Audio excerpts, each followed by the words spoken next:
Ya chicos, silencio que van a ser grabados.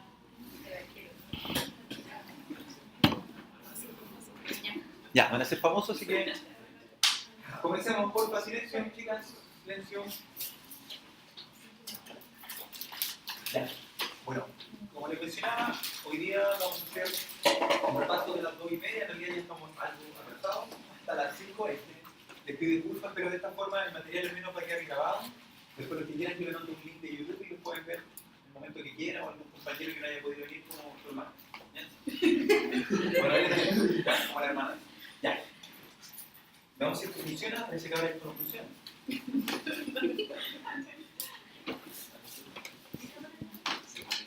A ver, ahí sí, ya. Entonces habíamos quedado en la clase de mitosis, ¿se acuerdan? Vimos ciclo celular, quedamos en la clase de mitosis, veamos si esto cambia ya. Perfecto, cambia ya. Bueno, el resumen de la clase anterior, que importa porque en esta clase vamos a ver tópicos similares, es ciclo celular. ¿Se acuerdan que el ciclo celular involucraba dos cosas? Interfase y división celular, la cual podría ser por mitosis o meiosis. Bueno, la interfase involucra a lo menos tres etapas, ¿cierto? ¿Cuáles son las etapas que involucran a lo menos esas tres? G1, S y G2.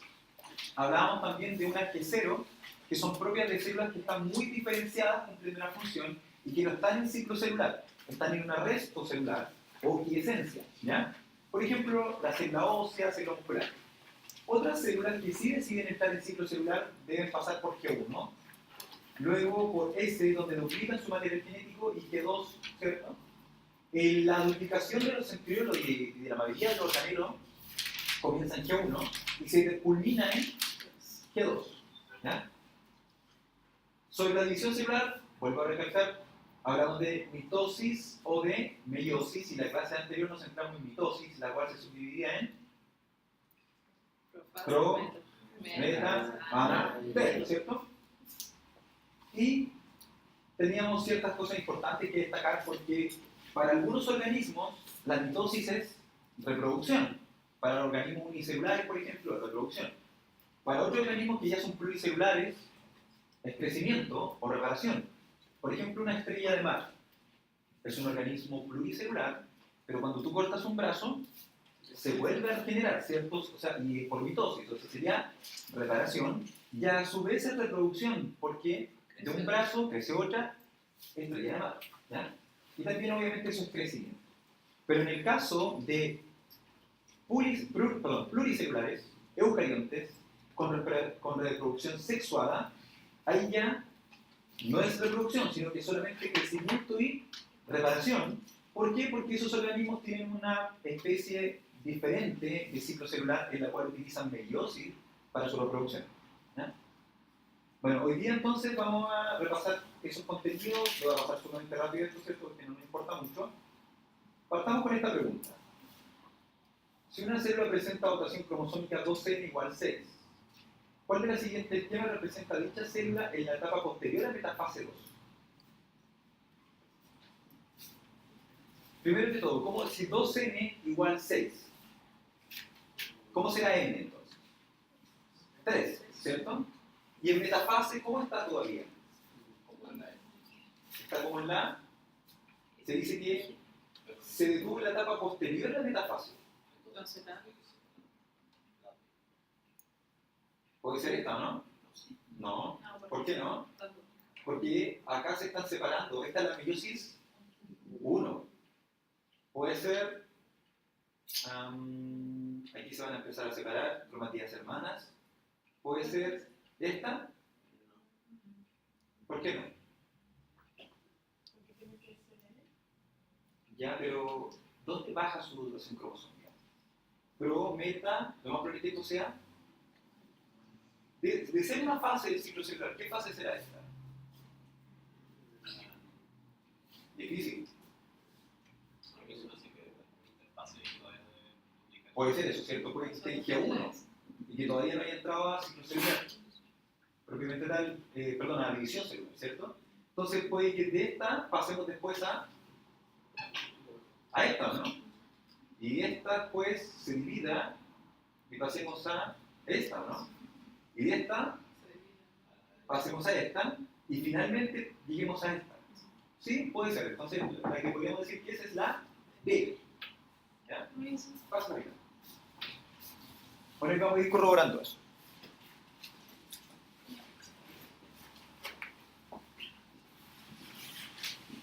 Bueno, la meiosis es un tipo de división celular, ¿cierto? Donde se forman los gametos, que son células haploides, células sexuales. Y aquí está más o menos lo que ya hemos conversado, que una célula 2N, 2C. Aquí, después de la fase E, se termina como 2N, 4C, pero después se dividirían las cromátidas, los cromosomas homólogos, quedando N, 2C. Pero se dan cuenta que hay una porción distinta de color, es porque ahí ocurrió crossing over. ¿Dónde ocurría el crossing over? ¿En qué etapa del ciclo celular?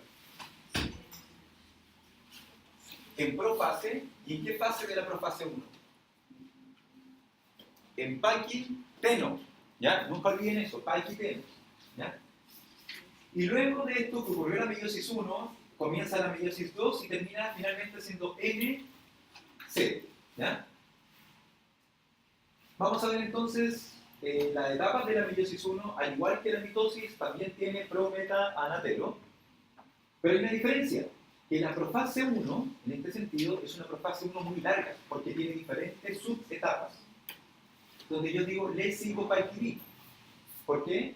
Porque le es de leptonema, después le sigo, sería sigonema, y luego Pachyi-nema. Después viene otra que viene con el prefijo diponema, ¿cierto? Vamos a verlo con calma. Partamos con leptonema. Lepto significa alargado, ausado, estirado. ¿Cómo encontramos el material genético? Se encuentra alargado, ¿cierto? Se encuentra laxo. Y se aprecian los cromómeros. ¿Qué son los cromómeros?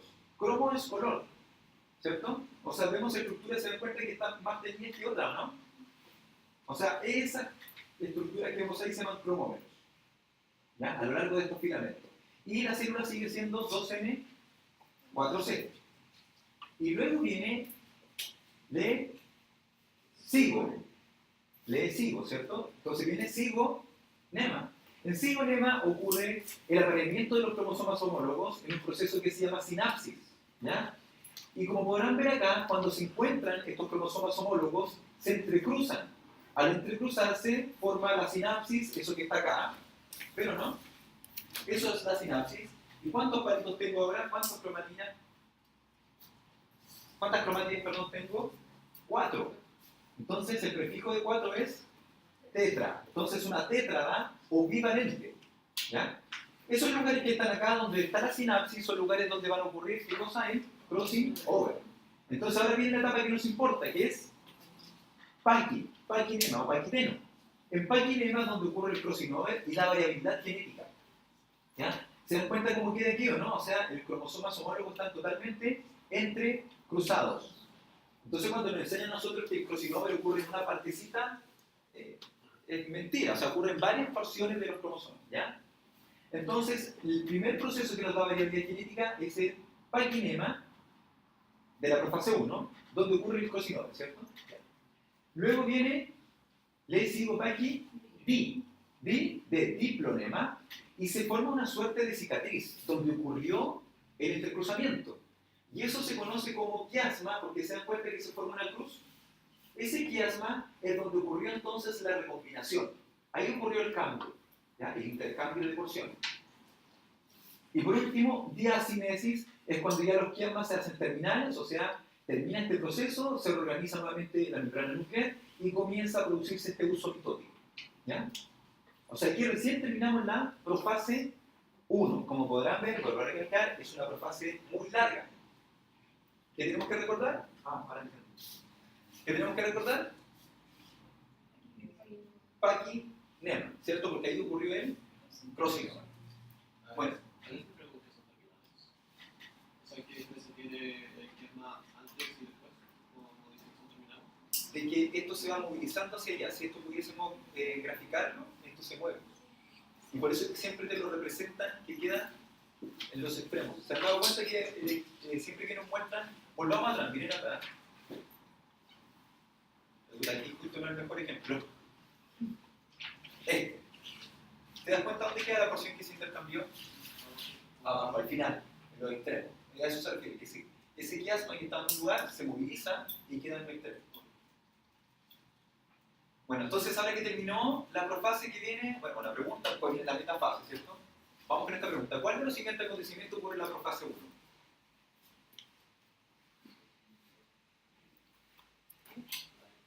La E, ¿cierto? Se observan las tetras. ¿En qué etapa se forman las tetras? Le, sigo, ¿y cuál será? Sigonema. Muy bien.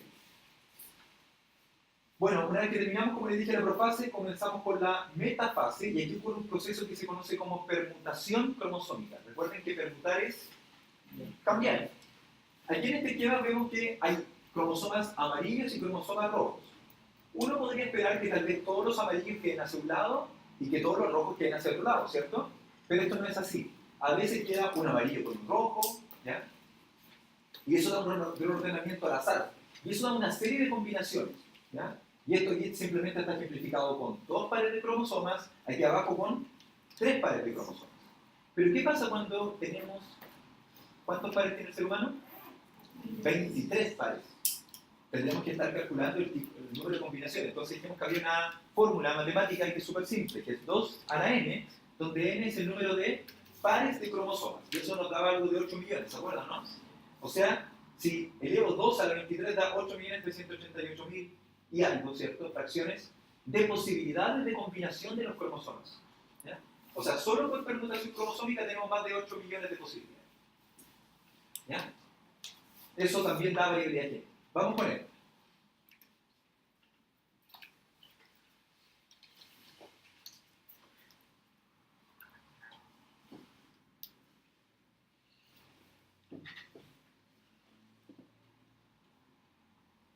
¿Cuántos pares tenemos?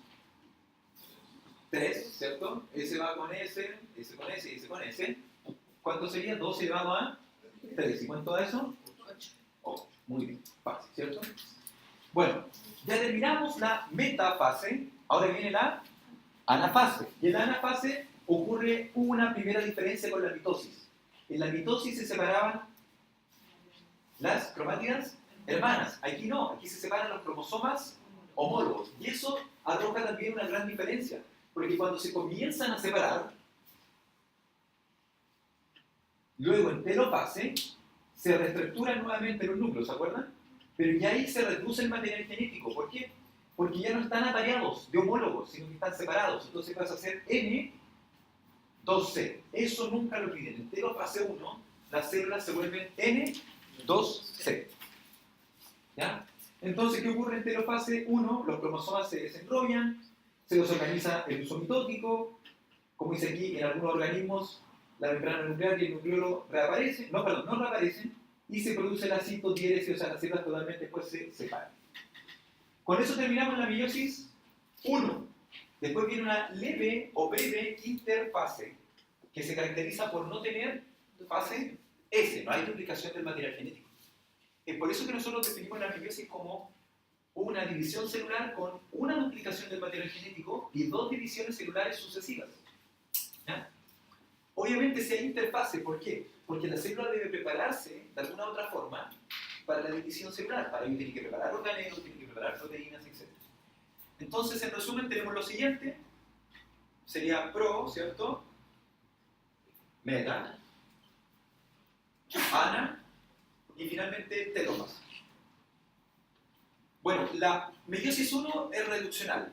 ¿Por qué se dice que es reduccional? Porque partimos con una célula que era 2N y terminamos finalmente con una célula que es N. O sea, desde ese punto de vista, la meiosis 1 es reduccional. ¿De acuerdo? Esa es una clásica pregunta del CEU. Se pregunta si la meiosis 1 o la 2 es la reduccional. ¿Ya? Luego comenzamos con la profase 2. Desaparece la carioteca. O sea, esta es mucho más parecida a ¿quién? A la mitosis. Desaparece la carioteca y el nucleolo, cuando lo hay, ¿cierto? Se forma el uso mitótico, se condensan los cromosomas. ¿Ya? Y aquí está lo que decía, que a veces hay una breve interfase entre medio de los dos, muy corta. Aquí está la metafase, se alinean los cromosomas en el ecuador. Esa es otra diferencia y similitud que tiene, en este caso, la meiosis 2 con la mitosis. En el caso de la meiosis 1, en la metafase, los cromosomas se alinean arriba y abajo del ecuador. a diferencia de la mitosis. Mientras que en la meiosis 2, al igual que en la mitosis, los cromosomas se alinean en el ecuador. ¿Se entiende? O sea, para alinear, en la primera se alinean arriba y abajo, y en esta se alinean en el ecuador, con el ecuador. ¿De acuerdo? Por eso que siempre le recalco que la meiosis 2 se parece mucho más a la mitosis. Anafase, nuevamente, ahora sí, igual que la mitosis, se separan las cromátidas hermanas. ¿Ya? Se traccionan hacia los polos por los uso mitótico de los centriolos, y finalmente en la telofase se restablecen nuevamente los núcleos, desaparece el uso mitótico y los cromosomas se vuelven a relajar, ¿cierto? Desaparecen estos cromosomas y se produce la citodiéresis y finalmente tenemos células que son N, C. Aquí tenemos un resumen entonces de este proceso. ¿Ya? Podríamos decir que esta es la profase 2, meta 2, ana 2 y telofase 2. ¿Qué es el proceso de no disyunción cromosómica? ¿Se acuerdan? O sea, por ejemplo, cuando dos palos siguen a un solo Se separaban. Claro. O en vez de las cromátidas hermanas separarse en la meiosis 2, no se separan, se quedan juntas. O sea, ¿qué estoy queriendo decir esto, con esto? De que podemos tener no disyunción cromosómica tanto en meiosis 1 como en meiosis 2. Pero una de las dos va a tener más consecuencias que la otra. Veámoslo. ¿Vale? Perfecto. ¿Por qué? Veamos el proceso. Bien lo dijeron ustedes. Aquí está, debería haber sido para allá y para acá, ¿cierto? ¿En qué fase? La anafase. Pero en la anafase ocurrió que se separaron de forma desigual. Entonces, al final de la jornada vamos a tener células así, y en este otro caso células así, con 3 cromátidos. ¿Ya? Obviamente, si esta de acá, voy a tener que apuntarlo allá para que se vea también acá, si estas que están acá, se llegasen a fecundar por una célula que es haploide, se generaría una anormalidad, o sea, anormalidad, perdón. ¿Qué anormalidad sería, por ejemplo? Puede ser perfectamente un síndrome de Down, o al revés, si las que están abajo no se fecundan, puede ser un síndrome de Turner, o nuevamente, volviendo a agregar otro más, Klinefelter, ¿se acuerdan?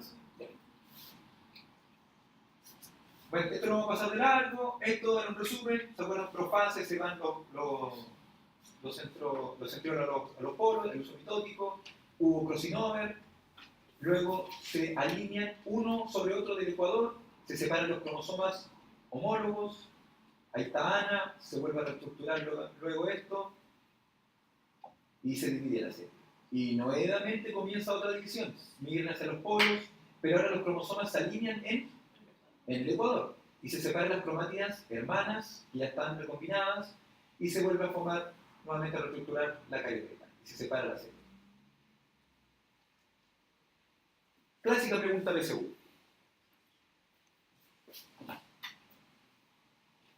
Que vemos, tiene 4 PG. ¿Qué puede ser PG? Picogramos. ¿Ya? Puede ser cantidad de ADN picogramos. ¿Ya?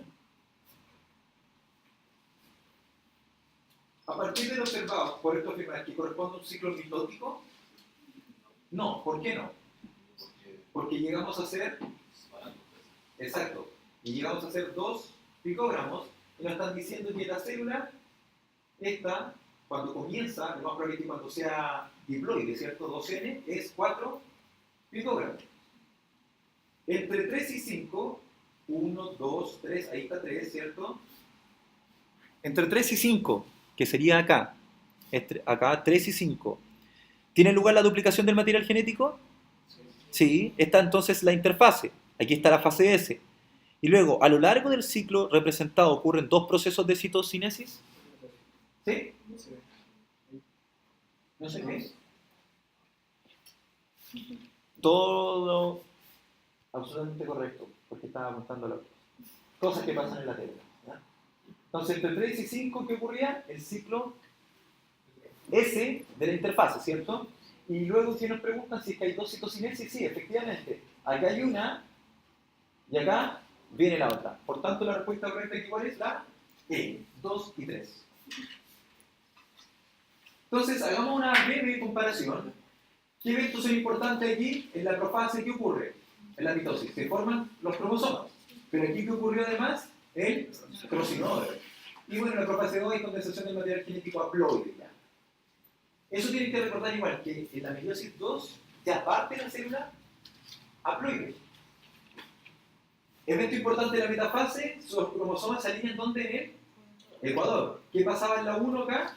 Sobre el ecuador, y en la otra en el ecuador. En la anafase se separan las cromátidas hermanas. En la 1, cromosomas homólogos, y en la 2, cromátidas hermanas. ¿Cuántas células hijas tenemos? 2, y acá finalmente 4. ¡Ojo! En el caso del espermatozoide son 4, pero en el caso del ovocito son solamente una célula, ¿ya? Los otros se llaman polocitos o corpúsculos polares que quedan ahí al ladito, ¿cierto? Y la haploidía se mantiene la diploidía, o sea, no hay variabilidad, no hay variabilidad genética, no hay crossing over, ¿cierto? No hay permutación cromosómica en la mitosis, pero en la meiosis hay variabilidad y las células se vuelven haploides. ¿Cuáles son las que dan variabilidad? Crossing over y permutación cromosómica. ¿Y los tipos de células dónde ocurre? Bueno, la mitosis ocurre en diferentes tipos de células, tenemos organismos, tienen que ser eucariontes, recuerden que procariontes no hacen mitosis, procariontes hacen, por ejemplo, fisión binaria. Acá son eucariontes que pueden ser unicelulares, pluricelulares, asexuados, y cuando son sexuados, ¿qué es lo que hacen? Meiosis, ¿ya? Y la meiosis lo que busca es generar los gametos para que se restablezca luego la diploidía. ¿Qué diferencia hay entre la metafase de la mitosis y la metafase 1 de la meiosis?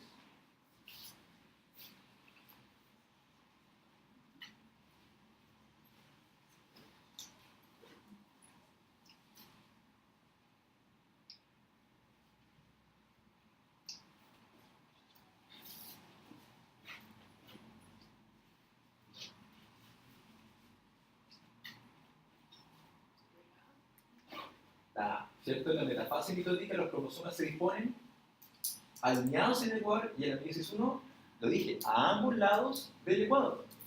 Muy bien. Vamos a hablar ahora de la gametogénesis. ¿Qué es lo que es la gametogénesis? Es el proceso por el cual generamos espermatozoides y ovocitos, ¿cierto? Es un proceso que genera los gametos, entonces, que son las células sexuales. Estas son haploides y además tienen variabilidad genética. Y aquí tenemos la representación de cada uno de ellos. En generalidades, durante la gametogénesis, no solamente ocurre meiosis, también ocurre mitosis. ¿Por qué? Porque recordemos que nosotros nos originamos de una célula. Entonces, para llegar a tener hartos gametos o hartos ovocitos, en algún momento de nuestra vida debería existir una fase proliferativa, que es en base a la mitosis. Entonces, por eso que la primera etapa se llama proliferación, que es cuando se dividen las células germinales. Se le llaman también gonias. Puede ser espermatogonia o ovogonia. ¿De acuerdo? Luego una fase de crecimiento donde aumenta de tamaño los gonias, o sea, el espermatocito se forma espermatocito primario, secundario, ¿se acuerdan? Ovocito primario, ovocito secundario. Y luego se transforman en citos primarios, ¿cierto? Y luego maduran, y es donde ya finalmente se realiza la meiosis 1 y 2, perdón, y aquí sí que, discúlpenme que me equivoqué, volvamos aquí atrás, crecimiento, aquí lo que ocurre es que las gonias aumentan de tamaño y se preparan para entrar al proceso meiótico, perdón, ¿ya? Pero terminan transformándose en citos primarios, y estos citos primarios son los que ya entran en la etapa de maduración donde se realiza la meiosis 1 y 2. Vamos a tener diferencia entre macho y hembra, o hombre y mujer. ¿Por qué? Porque, por ejemplo, en la mujer, esta etapa proliferativa comienza en la vida intrauterina, ¿cierto? Pero se detiene, ¿se acuerdan? O sea, comienza una etapa meiótica, pero termina ¿en qué etapa meiótica? Meiosis 1. O sea, todas las mujeres nacen con un pool de ovocitos detenidos, arrestados en meiosis 1, a diferencia del hombre. El hombre comienza este ciclo ya en la etapa de la pubertad, y es continuo. Aquí tenemos la representación de la comparación. Otra diferencia importante es que la espermatogénesis al final genera 4 células y la ovogénesis solamente una. Alrededor de los ovocitos se dan cuenta que van quedando otras células, esos son los polocitos o corpúsculos polares, y se dan cuenta que tiene muy poco citoplasma, porque el ovocito roba todo ese citoplasma, y por eso que es tan grande el ovocito. Si tú comparas el ovocito con el espermatozoide es muy pero muy pequeño. Y otra diferencia importante es que el espermatozoide al final del ciclo sufre un proceso que se conoce como espermiohistogénesis o diferenciación, que es cuando el espermatozoide adquiere su real forma. O sea, de ser una espermátida, como la vemos acá, hay diferenciación. Primero se disminuye el citoplasma, aparece la cola, el acrosoma se va hacia la punta y las mitocondrias se posicionan en la pieza intermedia o pieza media que está acá. ¿Ya? Y otra cosa importante también es que el ovocito solamente termina este proceso si es que hay fecundación. Porque aquí viene otra cosa importante. La mujer nace con ovocitos arrestados en meiosis 1. Luego llega su primera menstruación y comienza a activarse su eje hormonal. Y eso reactiva los ovocitos que estaban detenidos. Vuelven a entrar en meiosis. Ahora entran en meiosis 2. Pero vuelven a detenerse. Vuelven a entrar en arresto celular. Y cuando la mujer ovula, esos ovocitos están detenidos en metafase 2. Pero solo si el espermatozoide fecunda, ingresa calcio, genera una onda de calcio que permite que se reactive este proceso meiótico y este ovocito finalice su proceso de meiosis. Vamos con la espermatogénesis, ya se lo había dicho, se lo había adelantado un poco. De ser una espermátida, se dan cuenta que es relativamente entre cúbica y esférica, comienza a reorganizarse el citoesqueleto y el citoplasma. Tenemos algunos cambios, por ejemplo, el aparato de Golgi comienza a dirigirse hacia un lugar, se encuentra en la cercanía del núcleo, las mitocondrias se van también a la cercanía del núcleo, pero ubicando esta pieza media, cercana a donde se va a formar el flagelo. Y el Golgi, ¿qué forma? El acrosoma, que tiene vesículas, que es una gran vesícula, por decirlo de algún modo, que tiene en su interior enzimas. ¿Qué enzima? La acrosina, es una de las más importantes. ¿Ya? ¿Qué otra cosa ocurre? Como les mencionaba, se forma... La acrosina es una enzima que permite penetrar la zona pelúcida. ¿Ya? Ahora sí. Lo que pasa es que había dos enzimas importantes, una que se llama hialuronidasa y otra que se llama acrosina. Y ambas contribuyen en el proceso de fecundación, pero la hialuronidasa ayuda desde el principio casi, porque ayuda a que el espermatozoide penetre la corona radiada. ¿Te acuerdas? Era un grupo de células que estaba.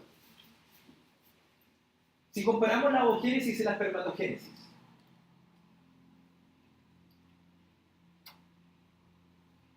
¿la ovogénesis comienza la vida intrauterina? Sí. ¿Y la espermatogénesis la puerta? Sí. Por eso que es la A. ¿Ya? ¿Cuándo comienza la ovogénesis? 3-4 meses de gestación, la ovogénesis. Mientras que la espermatogénesis, ya lo sabe el hombre, no sé, 12, 13, 14 años. ¿Ya? Bueno, vamos a ver entonces ahora el ovocito del espermatozoide en parte de su estructura. El ovocito está rodeado de estas células que están aquí alrededor, que se conoce como corona radiada, que es una capa de células que debe ser penetrada por el espermatozoide. Estas células se encuentran unidas entre ellas por ácido hialurónico. Por eso que necesitamos una enzima que se llama hialuronidasa para poder ingresar a través de ellas. Vemos que dentro está esta célula que tiene obviamente un citoplasma, pero además, después de la corona radiada, viene otra capa, una estructura proteica conocida como zona pelúcida. Y hablamos de algo muy importante de esta zona pelúcida, que le da especie especificidad. ¿Qué quiere decir eso? Que solamente espermatozoides de una especie, en la teoría, puede fecundar solamente a su misma especie. ¿Por qué? Porque aquí hay proteínas que son propias de ella. En humanos dijimos que era la ZP3, ¿ya? Pero después, si tenemos tiempo, voy a mostrar una tabla en la cual verán que hay diferentes especies que tienen diferentes ZP y entre ellas se reconocen. O sea, podríamos tener fecundaciones pese a que sean especies distintas. ¿Cuál es el problema? Que después hay incompatibilidad, por ejemplo, de cromosomas. Entonces se aborta ese embrión. ¿Ya? ¿Qué vemos ahora? Después, recién de la zona pelúcida viene la membrana. O sea, recién aquí parte la célula como tal. Recién ahí está la membrana del ovocito. Y aquí vemos el nucleolo y el pronúcleo. Se llama pronúcleo porque no alcanza a ser un núcleo total, porque es haploide. ¿Ya? Mientras que en el espermatozoide vemos que hay un discreto citoplasma, casi no lo hay. El núcleo está muy compacto. ¿Por qué? Porque esta vez el ADN del espermatozoide se asocia a otras proteínas que no son histonas. Son las proteínas que tienen aún más carga positiva y permiten compactar mucho más el material genético. Esas proteínas se llaman protaminas. ¿Ya? Entonces, ¿qué ocurre? Las histonas se cambian por protaminas en el proceso de diferenciación. ¿Se acuerdan que hablábamos que la diferenciación del citoplasma se reducía, cierto? Pero el núcleo aún se compacta más. Y es porque ocurre ese recambio. Vuelvo a repetir, histonas, ¿cierto? Ahí, en vez de producir histonas, ponemos protaminas. Entonces ahora comprenderán otra cosa importante, que cuando ocurre el proceso de fecundación, se junta el núcleo femenino, el pronúcleo femenino, con el pronúcleo masculino. ¿Qué es lo que tendremos que hacer en este pronúcleo masculino? Remover las protaminas. Porque después la célula que se forme no va a tener en su material genético protaminas, va a tener histonas. Entonces, dentro de los primeros eventos que ocurren durante el desarrollo embrionario, ocurre el recambio de protaminas por histonas. ¿Ya? Aquí vemos nuevamente el centriolo que está en la base. Esta es una de las grandes razones por qué cuando hay fecundación, eso, no sé si se alcanzará a ver ahí, los de allá jodieron, pero el centriolo hacia adentro ingresa dentro del ovocito, pero del centriolo hacia atrás no ingresa. Entonces las mitocondrias que son de origen paterno no logran ingresar y no contribuyen en el aporte de material genético. Acuérdense que la mitocondria tiene material genético. Por eso que las mitocondrias son de origen materno y el centriolo sí es de origen paterno. ¿Ya? Y ya les mencionaba esto, que el flagelo es una estructura que está hecha de microtúbulos, que tiene una conformación 9+2. ¿Y eso que se desintegra? ¿Cómo? Después que pasa, se desintegra. Claro, queda afuera y seguramente es degradado por las mismas enzimas que se producen en el exterior. Acuérdate que el acrosoma cuando se reorienta libera una infinidad de enzimas. El microambiente no creo que sea muy... Al principio debe ser amigostic, y con el tiempo seguramente se degrada. O sea, bueno, en realidad responder esta pregunta no es muy relevante, así que la vamos a pasar de largo, porque es una pregunta más de comprensión de lectura. Lo que sí me importa es que respondiéramos esta. Habíamos dicho que era D y nos tuvimos mal. Pese a eso, me deja un sinsabor. ¿Por qué? Porque dice posterior, y posterior a la meta que viene, ana. Entonces hubiese esperado inmediatamente una ana. ¿Qué estamos viendo acá? No, estamos viendo después de la, incluso después de la telofase, estamos viendo una ya con citocinesis ocurrida. Ya tenemos una célula ploide completamente. Pero bien, ya chicos, pasemos a la siguiente clase. ¿Alguna duda?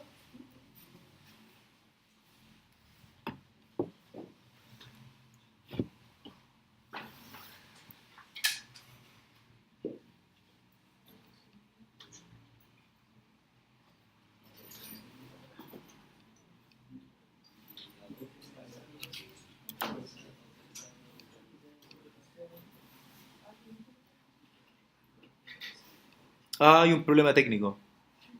Creo que la 9 viene en una carpeta que no copié. Sí, es que se dieron cuenta que algunas clases venían en carpeta, ¿o no? Ya, no la copiemos. Entonces vamos a pasar la 10, después hacemos la 9 si es que es necesario. En todo caso, podemos hablar rápidamente de la 9, hacer un resumen, porque en la clase 10 viene un resumen de la clase 9. ¿Ya? Hagamos eso por ahora.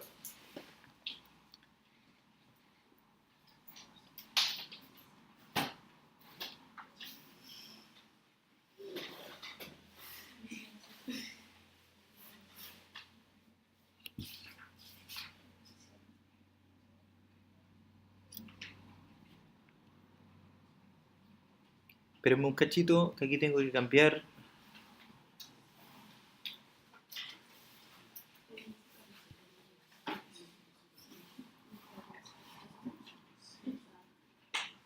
Ahí estamos. Ya, jóvenes. Entonces, comencemos con la clase de hormonas, pero hagamos el resumen de la clase 9. ¿Ya? La división celular puede ser por meiosis. Y la gracia de la meiosis es que tenía dos divisiones celulares, ¿cierto? Que conocíamos como meiosis 1 y meiosis 2. ¿Cuál era la importancia de la profase 1? Que ocurría el crossing-over. ¿En qué etapa? En Parkinson. Muy bien. En la meta 1, ¿qué ocurría? Permutación cromosómica. ¿Y por qué son importantes ambas? Porque nos dan variabilidad genética. ¿Cuál es la otra fuente de variabilidad genética? ¿Cuál? Mutaciones. Muy bien. Bueno, anafase, telofase y después al final lo mismo. ¿Y en qué contribuye la meiosis? En la formación de los gametos reduce la cantidad de material genético y nos da variabilidad genética. Estas son las consecuencias, ¿cierto?, de la meiosis. Y teníamos dos procesos, este resumen está súper bueno. La espermatogénesis ocurre en la pubertad, es un proceso continuo. Yo tiraba por talla que el hombre sigue produciendo espermatozoides hasta después de la muerte, ¿se acuerdan? ¿Ya? La vida media que tiene estos espermatozoides es de 72 horas, tiene movilidad propia porque tiene un flagelo. A su diferencia, la ovogénesis comienza en el periodo prenatal, ya dijimos, entre los 3 y 4 meses de gestación. Es un proceso cíclico, ¿cierto? Tiene una vida media de ¿cuánto? El ovocito, 48 horas. Y es un gameto de tipo inmóvil. Hablamos también de algo importante en este sentido de por qué uno tiene 48 y otro 72, o más que por qué la importancia en el proceso reproductivo. ¿Se acuerdan que dijimos que el espermatozoide vive más y debe vivir más? Porque en la práctica muchas veces el espermatozoide llega primero a la cita. ¿Se acuerdan? Porque tenía que capacitarse. Conversemos un poco sobre eso. El espermatozoide realiza su proceso de espermatogénesis en el testículo, pero luego debe generarse un proceso que se conoce como maduración espermática. ¿Y eso dónde ocurría? Epidídimo. Y luego otro proceso ocurre, pero no todos los espermatozoides lo logran, porque solamente ocurre en el tracto reproductor femenino, que es la capacitación espermática. Y ahí dentro de los eventos que ocurren que hay una remodelación de ciertos lípidos de membrana, dentro de ellos colesterol, se modifica un poco la estructura, o sea, su ubicación, y aquí ¿en qué se traduce? En que el espermatozoide adquiere otro tipo de movimiento. Entonces ahora adquiere un movimiento de hiperactividad o hiperflagelar que lo permite fecundar, o sea, permite fecundar el óvulo. ¿Ya? ¿Dónde ocurre este proceso de capacitación? Istmo, ¿cierto? Acuérdense que la fecundación ocurría en la ámpula o ampolla oviductal. Muy bien. Bueno, vamos a ver entonces rápidamente qué es lo que es una hormona, pero antes de eso tratemos de responder esta pregunta. Dice, se investiga una sustancia que es de origen peptídico. Entre otras funciones promueve la síntesis de proteínas, estimula la división celular, aumenta la síntesis de tejido óseo. A partir de estos datos, ¿qué podemos deducir? ¿Qué hormona será? ¿Tenemos cuál? Hormona del crecimiento. Muy bien. ¿Qué es una hormona? Es una sustancia, como dice aquí, química, que es liberada por un grupo de células, o una célula, ¿cierto?, que lleva por nombre, cuando son un grupo y forman un tejido, glándula, ¿cierto? Una glándula secretora. Cuando esta hormona es vertida en la sangre, al ir viajando por la sangre, estamos hablando de un tipo de proteína que se llama endocrina, ¿cierto? Sistema endocrino. ¿Por qué? Porque viaja dentro de la sangre, mientras que cuando lo que se produce por una glándula es vertido fuera de la sangre, es una glándula exocrina, como por ejemplo la glándula salival. ¿Ya? Bueno, estas hormonas no solamente están en células animales, también tenemos en células vegetales. ¿Cuál es la diferencia? Que en la célula animal viajan por la sangre y en la célula vegetal por el floema.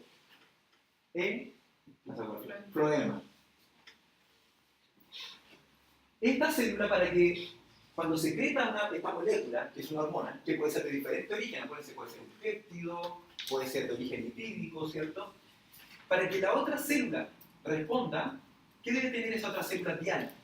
Un receptor. Y ese receptor va a estar en diferentes lugares, puede estar en la membrana de la célula, puede estar dentro de la célula, inclusive en el núcleo. ¿Y qué efecto va a tener la hormona? Diverso. Puede estimular a la célula o puede inhibirla. ¿Ya? Aquí tenemos una representación de un dibujito donde vemos una célula endocrina que produce esta hormona, viaja por el torrente sanguíneo y la primera célula que aparece representada no tiene receptor, por tanto no hay respuesta. Mientras que la segunda sí tiene receptor, por tanto hay una respuesta fisiológica.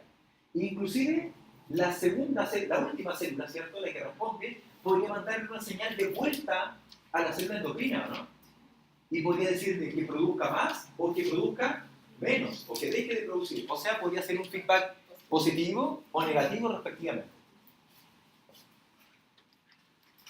Vamos a clasificar. Algunas hormonas pueden ser clasificadas como esteroides y ya hablamos de esto un poco, ¿cierto? Estas hormonas esteroidales son derivadas del colesterol. ¿El colesterol qué tipo de lípido es? ¿Insaponificable o saponificable? Insaponificable, ¿cierto? Es una estructura tetracíclica. ¿Cuántos anillos tiene entonces? 4. Y algunos ejemplos de ello es la progesterona. Si tú comparas la progesterona con el colesterol son casi iguales. Lo mismo el estrógeno, la progesterona. ¿Qué otra facultad tienen los esteroides? Al ser lipídicos, pueden atravesar fácilmente la membrana de la célula. Por tanto, su receptor, ¿dónde estará? Dentro de la célula. Muy bien. Tenemos otro grupo que son las llamadas peptídicas. ¿Ya? Tenemos, por ejemplo, la hormona del crecimiento, que fue lo que ustedes respondieron.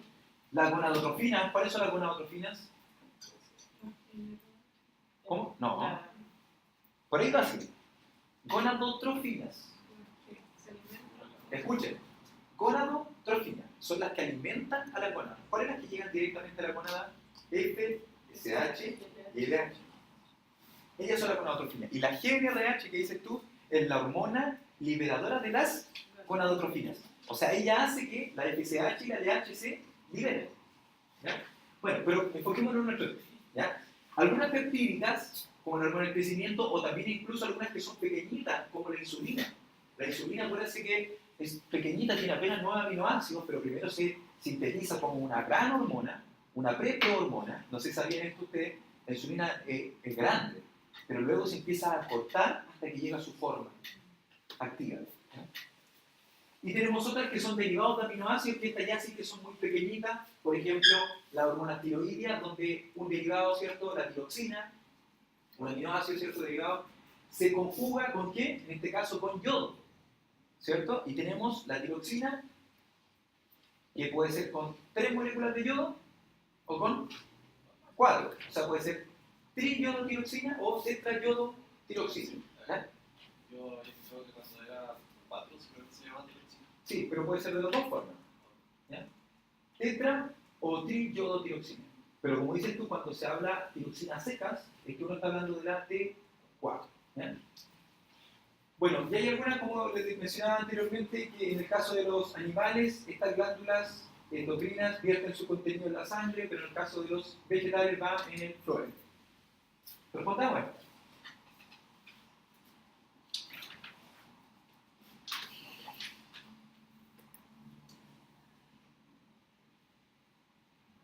Fácil. Nada, ¿cierto? Pueden atravesar fácilmente la membrana plasmática debido a sus características químicas.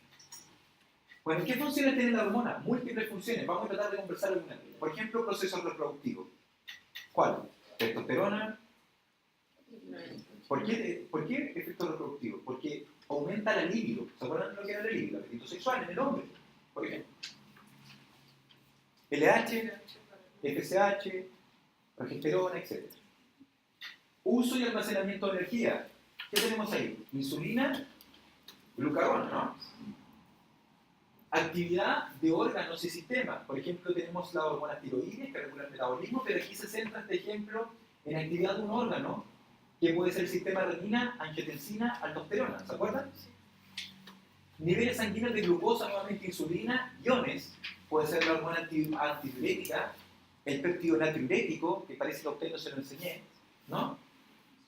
Ya, pero si tenemos tiempo se lo voy a explicar, ¿no? Para que lo conozcan. Es un péptido que se produce en el corazón frente a ciertas características como por ejemplo cambios en el volumen sanguíneo. ¿Ya? Tenemos crecimiento y desarrollo. Vamos a ver algunas algunas hormonas que actúan en planta. Por ejemplo, tenemos las auxinas, ¿se acuerdan? Las gibberelinas, ¿ya? Y características sexuales. Dijimos que la progesterona y el estrógeno son responsables de que la mujer, por ejemplo, tenga acúmulo o depósito de grasa en los muslos, en la glándula mamaria, etc. ¿Ya? Bueno, ¿cómo se controla esto? O el mecanismo de acción, perdón, está dado por el receptor, ¿cierto? Y tenemos dos tipos en específico, algunos que tienen su receptor en membrana y otros que tienen su receptor en el interior de la célula. Los que tienen su receptor en membrana son proteínas, o sea, son hormonas proteicas, ¿ya? Mientras que tienen sus receptores en el interior de la célula, hay de dos tipos, como les mencionaba, aquellas que son de origen lipídico, como por ejemplo las hormonas esteroidales, o aquellas que son de pequeño tamaño, como la tiroxina, ¿cierto? Inclusive esa, ¿dónde tiene su receptor? Las hormonas tiroideas en el núcleo. ¿Vamos con esto? Déjenme volver acá antes de partir con esta pregunta. Hay una cosa que quiero que entiendan, que el efecto en la célula, siempre ese efecto llega al núcleo. Entonces la pregunta que tú tenías que hacerte es que si las hormonas proteicas, el receptor está en la membrana, ¿cómo esa información llega hasta el núcleo? Utiliza unas moléculas que se conocen como segundos mensajeros. Puede ser aumento de calcio, puede ser AMP cíclico, que son otras moléculas, y esas llevan a tener un efecto fisiológico que hacen de que de alguna forma la célula llegue a un cambio en su expresión, que exprese otra proteína o que disminuya otra proteína, etc. ¿Ya? Ahora sí traten de responder esto. Por ejemplo, en este caso, la hormona, ¿de qué origen es? Si está en la membrana del receptor proteica. Y se dan cuenta de lo que activa una cascada de proteínas tal vez que se van fosforilando. Son efectos en cadena. Yo fosforilo a él fosforila a otro y así. Y toda esa cascada de fosforilación llega hasta que esta última proteína tal vez se llama translocar. Pasa al núcleo, transloca el núcleo, y en el núcleo ella actúe como un factor de transcripción. ¿Qué es lo que es un factor de transcripción? Una proteína que regula la expresión de un gen. ¿Ya? Ahora sí traten de responder.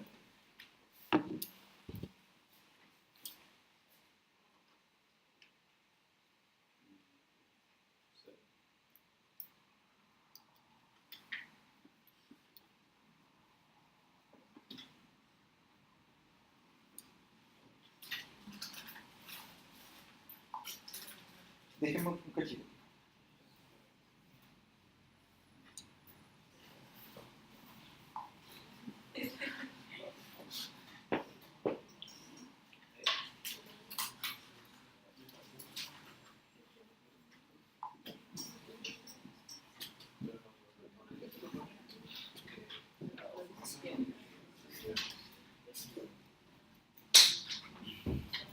Ya, solo chicos, tenía que responder. Ya, ¿cuál dijeron?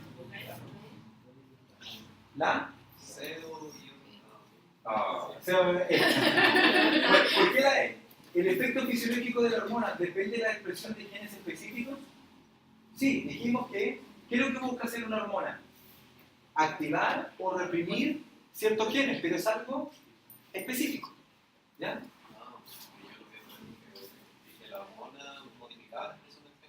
No. Me explico, es que tal vez falta la explicación de qué es lo que es un promotor. El promotor, lo voy a tratar de dibujar. No sé. Sí, está bien, tengo que dejarlo en blanco.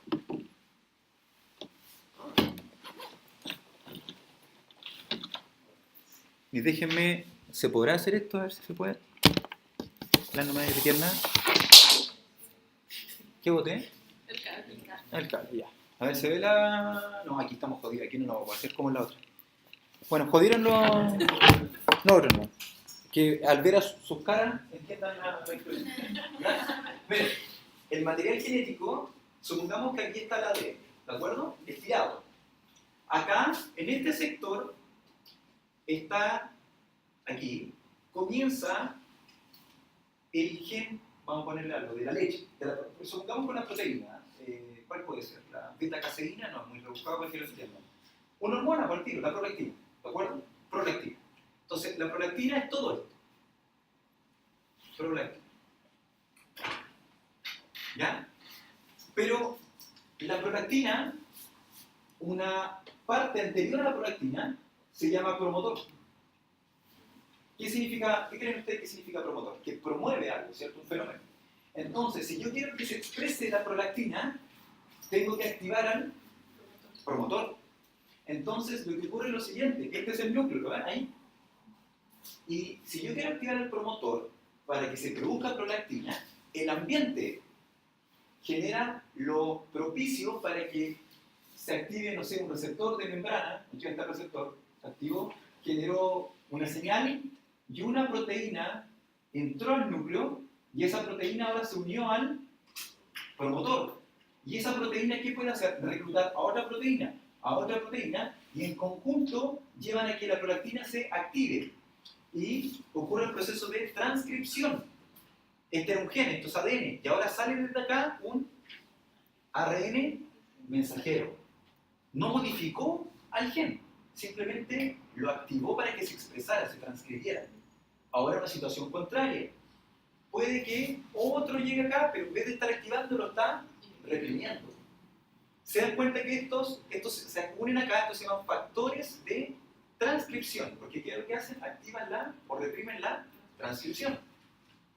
¿Cuál es la diferencia entre mi ojo y la glándula mamaria? ¿Se acuerdan? Exacto, que las células de mi... No, yo no soy mujer, pero... Con esto está haciendo grabado. Pero lo que voy yo es que todas las células de nuestro cuerpo tienen el mismo ADN, ¿no? ¿Y cuál era la diferencia? Que ciertas células pueden expresar prolactina, por ejemplo, o, no sé, progesterona, cualquier proteína que tú te imagines. ¿Dónde estará la diferencia en que si el promotor puede o no responder? ¿Me va siguiendo? Por ejemplo, el promotor puede estar, se le llama metilado. Se va a metilar. Y cuando está metilado, este promotor no se puede activar. Entonces, aunque tú mandes una señal, no va a haber activación, no va a haber producción. Entonces, tal vez en los ojos de todas las personas, ¿cómo estará el promotor de la prolactina? Metilado. ¿Se podrá producir prolactina por los ojos? No. ¿Se entendió? Eso es un promotor. Entonces, lo que estamos observando aquí, creo que es que esta hormona activó una cascada de señales que llevó a que un factor de transcripción se uniera a la región promotora para activar la transcripción de un gen X. Pero es algo específico. ¿Ya? ¿Cómo se regulan las hormonas? Ya lo vimos, por feedback de tipo negativo o positivo, ya lo dijimos. Pero mira, aquí lleva el feedback negativo. Aumentar o disminuir la producción dependiendo de... Porque quiero que busque el feedback positivo. Busca, exacto, mantenernos en un equilibrio constante.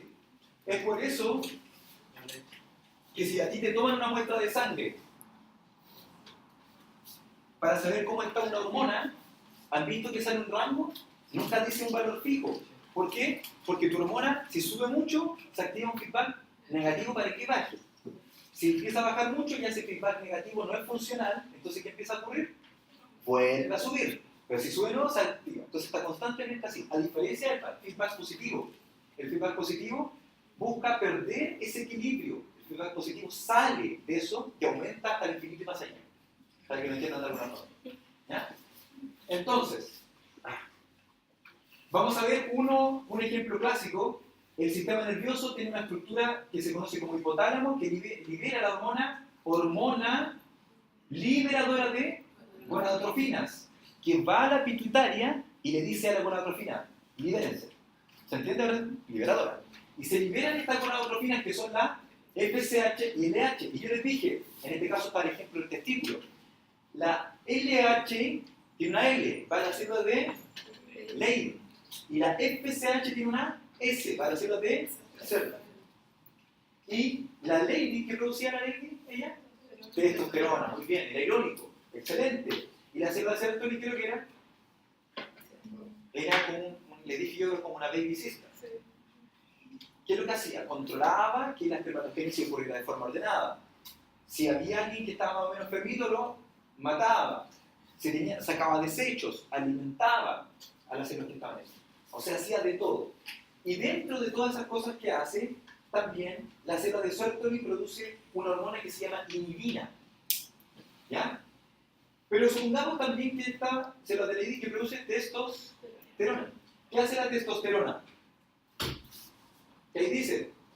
Esteroides sexuales. O sea, un esteroide sexual es la testosterona. Viaja a la pituitaria y viaja al hipotálamo la testosterona a través del torrente sanguíneo. ¿Y qué le dice al hipotálamo de la pituitaria? Que no produzca más GnRH ni más FSH y LH. Y eso es lo que le pasa a los fisicoculturistas. Se inyectan andrógenos, ¿o no? Bueno, yo tengo amigos fisicoculturistas, no estoy diciendo que todos, pero algunos fisicoculturistas, ¿ya? Se inyectan andrógenos. Quieren hacer esos andrógenos que se inyectan sintéticos. Vienen a la pituitaria y al hipotálamo. ¿Y qué hacen? Un feedback negativo. Y ellos, su cuerpo internamente, no producen ni GnRH ni FSH y LH. Por tanto, sus testículos no reciben estimulación directa. Y es por eso que se produce una atrofia testicular, que ellos tienden a tener los testículos más pequeños. Y lo mismo puede pasar con las mujeres al consumir hormonas, por ejemplo, me refiero a las píldoras anticonceptivas. ¿Por qué? Porque ellas generan un feedback negativo y no están generando esta hormona y sus ovarios no están siendo estimulados. Y después de mucho tiempo, eso puede generar atrofia ovárica o folicular, que se traduce en ¿qué? En esterilidad. ¿Ya? ¿Ya se entendió este mecanismo, imagino? Ya, súper bien. La conectáis vía... ¿Sí? ¿Sí? Bueno. ¿Y me veo bien o no? Sí. Vamos a ver, por ahí le cambié los también. Ya. ¿Qué busca el feedback negativo, chicos? Niveles plasmáticos relativamente constantes, porque buscamos ¿qué cosa? Mantener la homeostasis. Ahora pasemos al otro, el feedback positivo. Este busca mantener un equilibrio, como salía este que era ya sea para arriba o para abajo. No, este solamente para arriba, aumentar. Salir de ese equilibrio. Y el ejemplo más claro que tenemos, ¿cuál es? La oxitocina, ¿cierto? La hormona del amor o los vínculos afectivos. ¿Ya? ¿Qué tenemos acá? Que cuando el bebé se pone a llorar o succiona, la madre comienza a liberar esta oxitocina y de la glándula mamaria se libera la leche. Pero mientras más mama el bebé o más llora, ¿por qué digo llorar? Porque acuérdense que se genera un efecto de Pavlov, en el cual la mamá después se condiciona a que apenas escucha al bebé, que es un sinónimo para ella de que tiene que tomar leche. ¿Ya? Y se genera un feedback hasta que el bebé se encuentra saciado, deja de succionar o de llorar y cesa la salida de la leche. Entonces este causa un aumento sostenido y rompe la estabilidad. Vamos con esta otra.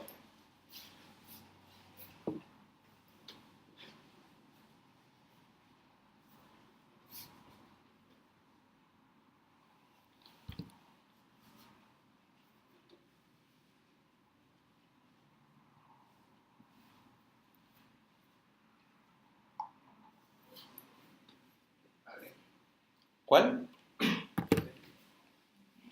La C. Veamos, tranquilo, sí, nos pasa a todos. ¿Este sistema puede llevar a grandes aumentos de 1? ¿Por qué? Porque 1 activa 2, ¿cierto? 2 a 3, 3 a 4, y si se está activando todo esto, 4 genera un feedback de tipo positivo, entonces vamos a tener concentraciones constantemente creciendo de esto. ¿Cuál te habías dicho tú, la? D. En ausencia de 2 y 3, si no está 2 y 3, ¿continúa la retroalimentación de 1 y 4? No, porque 4 necesita ser alimentado por 3 y así sucesivamente. Claro. Bueno, ¿qué estructuras tenemos? Tenemos el hipotálamo que está en el encéfalo, controla además de otras funciones importantes como el comportamiento sexual, las emociones, comportamiento interno. También el hipotálamo, recuerden que regula la temperatura. Están siendo grabados, así que hagan un esfuerzo. Controla la temperatura corporal. Recordemos que cuando hay una patología, por ejemplo una bacteria, aumenta la temperatura. ¿Por qué? Porque se liberaban unas moléculas que se llamaban prostaglandinas. ¿Y qué hacían estas prostaglandinas? Engañaban al hipotálamo y le decían que hacía frío. Y por eso es que en un momento de la fiebre, o sea, del resfrío, perdón, tú sentís un leve escalofrío. ¿Y tú, por qué? Porque tu cuerpo comienza a sentir frío, pero comienza a tiritar para generar calor. Y ahí tú crees que después estás bien y realmente subiste un grado. ¿Ya? O sea, recuerden que el hipotálamo no solamente es importante para el comportamiento o las emociones, porque ahí está el sistema límbico, sino que también es importante porque regula la temperatura. Controla el sistema endocrino neurohormonal, que es importante, ya que como sabemos, produce hormonas que van a regular la función de la hipófisis, que es esta glándula maestra que se encuentra aquí abajito, ¿la ven?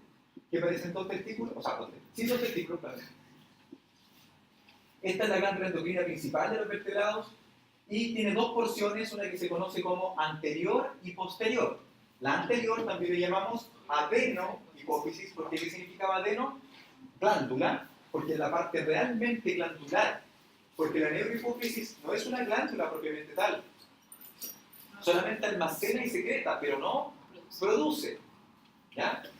Entonces, la neurohipófisis es una prolongación del hipotálamo. Entonces, aquí está la explicación que estaba diciéndole yo. Vemos que, voy a tratar de explicarlo por acá, para que esto sí lo vean los otros. Que aquí vemos que este es el hipotálamo, y aquí está la hipófisis anterior, hipófisis posterior. Vemos que en este sentido, los axones de las neuronas que están acá y que llegan hasta, comunican con las células de acá de la neurohipófisis, lo hacen a través de un lecho vascular, ¿lo ven? Mientras que miren acá, estas neuronas de acá, su axón es tan largo que llega hasta un lecho vascular, pero que está en la neurohipófisis. Por tanto, aquí se almacenan, y por suerte son solo dos hormonas, que es la oxitocina y la hormona antidiurética. Son las únicas dos hormonas que se almacenan y se liberan en la neurohipófisis. Todas las otras hormonas, FSH, LH, prolactina, ¿ya? Solamente acá, Sí, oxitocina y hormona antidiurética, que se conoce como ADH o vasopresina. ¿La única dos? ¿Ya? Entonces, vuelvo a repetir, acá tenemos hormona del crecimiento, TSH, que es la hormona estimulante de la tiroides, ACTH, que es la hormona estimulante de la adrenocorticotrópica, o sea, muchas hormonas. ¿Ya? Y aquí están, porque a lo mejor lo hubiese puesto, pero bueno, hormona del crecimiento, prolactina, TSH, adrenocorticotrópica, LH y FSH. Mientras que por el otro lado, ya dijimos que está solamente la antidiurética y la oxitocina, y aquí a veces algunos reconocen, ven aquí hay una porción intermedia, ¿no? Esta se le llama PAX intermedia. Y produce hormonas también. ¿Y qué hormonas son? La hormona estimulante de los melanocitos. ¿Ya? ¿Ubican los melanocitos? Los melanocitos son células que producen melanina. Y la melanina es un pigmento, una proteína que es levemente oscura y que le da la coloración a partes de nuestro cuerpo. Una de ellos el pelo, ojos, lunares, etc. ¿Ya? ¿Se te acabó la batería? Sí, que se fue a cargarla. ¿Y cómo la fuiste a cargar? No, se me fue a cargarla. Ah, ¿pero qué necesitáis? Eh, Un cargador, estamos de acuerdo, pero vamos a sí, tengo. Ya. Es que igual tengo una cámara, sé qué podríamos hacer, pero no traje la batería. Pero tenle fe a esto. Mira, lo que pasa es que mi cámara... y yo traje la batería portable. Y la traje y la voy a colgar ahora. Ah, ya. Pero a mí, mira, dentro de toda esta, pero no traje micro CD. Ya. La hormona del crecimiento, vamos a partir con alguna hormona importante. ¿Qué pasa con la hormona del crecimiento? ¿Dónde se produce? Adrenohipófisis. ¿Cómo será el efecto de la hormona del crecimiento? Como dice ahí, generalizado. ¿Cuál será el órgano blanco? Todo el cuerpo, ¿cierto? Porque es generalizado. ¿Qué feedback tiene? Negativo. ¿Y qué estímulos tiene? Estímulo al crecimiento corporal, aumenta la síntesis de proteína y lleva a hiperglicemia. ¿Qué pasa si falta de la niñez? Enanismo. Si tenemos mucho de la niñez, gigantismo. Y había otra patología en la cual teníamos mucho, pero ya es de edad adulta. La acromegalia, que dijimos que era como el abuelito de Arnold. ¿Se acuerdan? Que las articulaciones, donde hay cartílago, porque, recapitulemos. Esta hormona, ¿dónde actúa principalmente después? En zonas donde hay cartílago. ¿Por qué actúa en los niños? Porque dijimos que los niños, si tú le tomas una radiografía, hay partes que pareciera que no tienen hueso, porque tienen ahí cartílago. Y ahí es donde actúan. Pero ¿qué pasa? Cuando la mujer, por ejemplo, llega a su primera menstruación, las hormonas sexuales cierran esos cartílagos de crecimiento. ¿Qué quiere decir que los cierran? Los osifican. Por tanto, la hormona del crecimiento no puede actuar más ahí. Por eso es que las mujeres tienden a crecer para abajo. ¿Ya? ¿Y qué pasa en la acromegalia? Como se produce en la edad adulta, ¿qué ocurrirá? Actúa solamente donde quedan zonas con cartílagos, que son la oreja, la nariz, la mandíbula, articulaciones en los dedos, etc. ¿Ya? Y aquí tenemos el eje. ¿Por qué destaco este eje? Porque, dígame. En estricto rigor sí. Porque siempre tenemos una secreción basal de hormona de crecimiento. El problema con esta es que obviamente es basal, el crecimiento es una cosa grotesca. Aunque en algunos casos parece que sí, pero no. No, lo digo por mí, que siempre me molesta que me la compre. Ya. Algún día siempre le he dicho que uno no es feo. ¿Se acuerdan que les dije el programa, no? Hay dos opciones. Es pobre o los genes, desde el punto de vista ambiental, se expresaron mal. Ya. Chicos, ¿qué les dije yo del problema del chileno? ¿Cuál era el problema del chileno? ¿Por qué? Ah, el desayuno. El desayuno. Porque, ¿qué les dije? Esta hormona, para que se produzca, debe existir un ayuno. Pero ese ayuno debe ser cuando nosotros hacemos tutito. Entonces, cuando nosotros hacemos tutito, despertamos en la mañana, esta hormona se libera. Y esta hormona, uno de los órganos blancos que tiene es el hígado. Y en base, por ejemplo, aquí ven el estómago, ¿no? Oh, ya, terminamos. Ya. Libera esta hormona que se llama grelina, y la grelina en el estómago, al liberarse, estimula la liberación de la hormona del crecimiento. La hormona del crecimiento va al hígado, pero que hay un problema, que para que tenga su efecto en el hígado, después la persona que debe hacer, comer. Y se estimula la síntesis o liberación del hígado de otra hormona que se llama somatomerina, ¿ya? Que son las famosas IGF, que significan factor de crecimiento tipo insulínico. ¿Pero qué hace el chileno? No come. Entonces, ¿tiene liberación de hormona del crecimiento? Sí. ¿Pero qué no tiene liberación de IGF? Y acuérdense, ¿cuáles son los que realmente están mediando el crecimiento y desarrollo? La IGF, más que la hormona del crecimiento. De aquí están las alteraciones. ¿Qué tenemos acá? Gigantismo, enanismo y acá acromegalia. Respondan esas. Mientras cargo el computador, si no se va a descargar.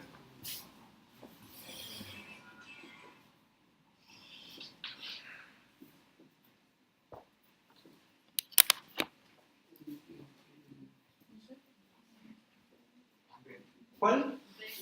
D. Muy bien, ¿cierto? ¿Por qué eso qué sería? Acromegalia. Las hormonas tiroideas. Como bien decía aquí el compañero, cuando hablamos de tiroxina, nos referimos principalmente a quién? A T4. Pero también puede ser la llamada triyodo, tiroxina o tironina, o tetrayodotironina, la 4, T4, ¿ya? Donde se produce la glándula tiroides, el efecto generalizado, y esta lo que hace es regular el metabolismo de la persona. También se regula por feedback negativo. Y es el metabolismo basal. Eso es lo que hace que algunos seamos más como energéticos y otros un poco más palmaditos. En los niveles de hormonas tiroideas que tengamos. Estimula el desarrollo y maduración del sistema nervioso. Por eso que cuando hay deficiencia desde niño, se le puso un nombre un poco cruento, ¿cierto? Tal vez la patología que se llama cretinismo. ¿Qué quiere decir esto? Que este niñito tiene un retraso tanto físico como mental. Si hay deficiencia en el adulto se llama hipotiroidismo, y este paciente también tiene un leve, no tiene un retraso mental, sino que tiene un leve retraso en la concentración, o sea, hay un problema de concentración, ¿ya? Hay frío, ¿cierto? ¿Qué más tiene? Hambre. ¿Qué pasa a diferencia del exceso, que es el hipertiroidismo que ocurre?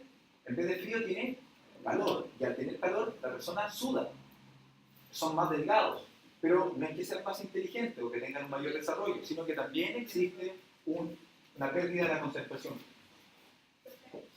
¿Hay alguna enfermedad que, por ejemplo, la persona consume mucho yodo? ¿Cómo? ¿Hay alguna enfermedad que Sí. una persona consume mucho yodo? No. O sea, no es que vayas a producir más hormonas tiroides, no. Se regula la cantidad de yodo y el exceso seguramente más probable que se elimine. ¿Ya? Pero ya creo que lo hemos conversado una vez cuando hablamos de que antiguamente había deficiencias de yodo en la población y se incorporó en la sal de mesa, ¿cierto? Y esa fue una forma de contrarrestar, porque antiguamente había mucho hipotiroidismo, pero el origen de ese hipotiroidismo era por deficiencia de yodo. ¿Ya? Veamos cómo funciona el eje. ¿Ocio se daba en el tipo o en el tipo? Es variable, te explico aquí. Porque, ¿qué es lo que es bocio? Es el aumento de tamaño a nivel gutural por la inflamación de la glándula tiroides, ¿cierto? Que por lo demás está la ubicación, la tiroides se ubica muy cerca de la laringe, ¿ya? ¿Qué ocurre? Imagínate que yo tengo un tumor en la tiroides. ¿Voy a tener un aumento de tamaño acá o no? Sí. Y ese tumor puede que produzca hormona funcional o puede que haga que cambie tanto que ni siquiera produzca hormona. Entonces, esa es una explicación. Pero supongamos que un tumor, ¿a qué lo asociaría yo? A que tal vez produce más hormonas, ¿sí? Perfecto. Ya. ¿Qué otro caso puedo tener? Tiroiditis de Hashimoto, que es una enfermedad autoinmune. ¿Qué significa? Que mi cuerpo produce anticuerpos ¿contra quién? Contra la tiroides. ¿Cómo está la tiroides? Inflamada. ¿Se verá un leve aumento de volumen? Sí. Pero se está destruyendo la tiroides. Entonces tengo hipotiroidismo, porque no tengo células tiroides. No tengo glándula. Entonces, como te digo, es variable dependiendo de la condición. ¿Ya? Pero si lo ven asociado a exoftalmia, ahí tú decías al tiro hipertiroidismo. No recuerdo si fue otro profesor, pero decía que a veces se podía también estar en el hipo, pero no sé, por ejemplo, Claro, si sí. estaba una deficiencia de yodo, esta se podía como Hipertrofia, exacto. para captar más. Trata de compensar. Bueno, trata de compensar. Exacto. ¿Estamos dicen bien? Chao. Chao, chao. Bueno, vamos a ver las alteraciones. Aquí está, este es el cretinismo. Se caracteriza, acuérdense, por esto que se llama mixedema, ¿cierto? Tenemos también que la persona que lo que hacía con la lengua, la tiende a tener hacia afuera, ¿cierto? Aquí vemos, esto puede ser un caso de hipertiroidismo donde hay exoftalmia. ¿Por qué se llama? De hecho, esto se llama bocio exoftálmico. O sea, cuando tú tenías esta persona así, se le llama así combinada esta patología. Bocio exoftálmico. Y eso es hipertiroidismo. ¿Ya? Pero como me gustó tu ecuación, porque eso pasa a veces, las glándulas tratan de compensar. Dicen, chuta, no puedo hacer hormona, será el problema que hay pocas células, entonces hacen hipertrofia. Pero no, el problema es que les falta tal vez los sustratos, que sería, por ejemplo, el yodo. Cretinismo entonces, hipotiroidismo y hipertiroidismo. Vamos con esto. ¿Necesitáis cargarla? ¿La estoy cargando? Ya. ¿Profe, quiero escribir tú? Es cuando faltan las hormonas tiroideas desde la niñez. Ah, Ya. Entonces, no tienen desarrollo, porque acuérdate que la hormona tiroidea es desarrollo del sistema nervioso y también corporal. Entonces, tienden a ser niñitos que después vienen cuando ya adultos con pobre desarrollo corporal y también un retraso mental. ¿No? Pero esto en la actualidad es tratado, o sea, de hecho cuando nacen los niñitos ahora se les toma una muestra de sangre en la patita y dentro de las cosas que se evalúan es los niveles de hormonas tiroides. Si se descubre que al nacimiento tiene esa deficiencia, se le toma otra muestra después y si se vuelve a repetir, se le somete a tratamiento.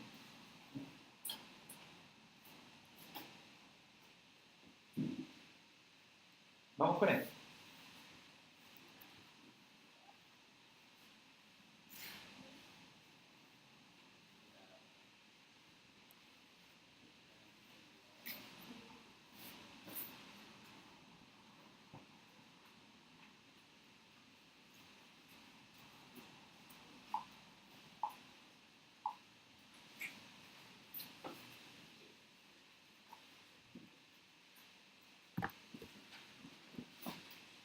Ya.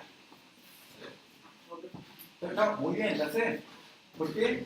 Existe un problema en la estimulación de la hipófisis sobre la tiroides. ¿Por qué? Si vemos los niveles de TSH, ¿cómo son? Porque este es el valor de referencia y este es el valor del paciente. Y con esto, no, esta la pasamos porque, bueno, ya la puse, la jodí. Porque el paciente presenta baja frecuencia cardíaca, puede ser cualquier observación, ¿cierto? El paciente puede tener hipotiroidismo, sí, puede ser reflejado, ¿por qué? Porque el metabolismo, ¿cómo va a ser de la persona? Va lento. Otra hormona importante era la calcitonina y la paratormona. Aquí se acordarán, para no decirlo en la grabación, si no es peligroso, ¿no se acuerdan?